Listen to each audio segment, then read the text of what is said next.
Hi everyone and welcome. Today we will be discussing about how to add alternative product images in Shopify. Now before we start, make sure you click the link below to get the best Shopify free trial and start your business with some exclusive bonuses.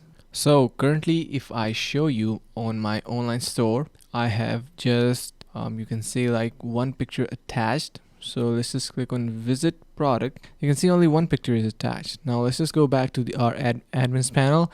From here we are going to be heading over to product, and then we have various products in here. Let's just click on this mouse. We are right into its settings. Here you can see we have this plus icon, and we are going to upload more images related to this mouse. Let's just say we have any other image as well, this one maybe, and this is currently already uploaded. So you're going to choose something else, and once you do, click on done. It will be uploaded there, and that's how easily you are going to be having your image for that mouse. So that's how you can upload alternative image. And hope this video was helpful. Finally, make sure to click the link in the description below to take advantage of our exclusive Shopify free trial to start your business right away.